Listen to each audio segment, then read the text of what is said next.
Dominic Roque at Catherine Bernardo bagay na bagay. Sa pinakahuling pagkakataon, napag-usapan sa social media ang pagpunta ni na Dominic Roque at Catherine Bernardo sa Ivy Clinic. Sa kanilang mga larawan na lumabas, napansin ng marami ang tila pagkakatugma ng kanilang mga suot. Pareho silang may parehong kulay ng sapatos at top, na nagbigay daan sa maraming reaksyon mula sa mga netizens. Ang Ivy Clinic ay kilala sa kanilang mga serbisyong pang-alaga ng balat at kagandahan. Hindi na bago sa publiko ang pagpunta ng mga kilalang personalidad sa nasabing clinic upang magpaayos o mag-alaga ng kanilang kutis. Ito ang naging lugar kung saan tila nag-cross ang landas ni na Dominic at Catherine, na parehong pinagkakaguluhan ng kanilang mga tagahanga. Sa mga larawang kumalat, kitang-kita ang pagkakatugma ng kulay ng mga suot ng dalawa.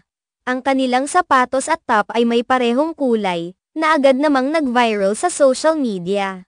Ang tila pagiging twinning nila sa Ivy Clinic ay agad namang pinalakpakan ng kanilang mga tagahanga, na tila-tila'y nagdulot ng kasiyahan sa kanilang mga puso. Bukod sa kanilang pagkikita sa nasabing clinic, marami rin ang nagsabi na tila bagay silang dalawa. Bagamat pareho silang single sa kasalukuyan, hindi naman maiiwasan na magkaroon ng mga spekulasyon sa kanilang pagkakaibigan. Sa kabila nito, marami ang nagpahayag ng suporta sa posibleng pagkakaroon ng mas malalim na ugnayan sa pagitan ni na Dominic at Catherine. Ang pagpunta sa Ivy Clinic ay hindi lamang pagkakataon para sa kanilang personal na pangangalaga, kundi pati na rin pagkakataon para sa mga netizens na masilayan ang kanilang samahan. Dahil sa tila pagkakatugma ng kanilang mga suot, hindi may iwasang magkaroon ng mga komento at reaksyon mula sa mga nakakita at mga tagahanga. Sa kabilang banda, hindi naman lahat ay kampante sa posibleng pag-usbong ng pagmamahalan.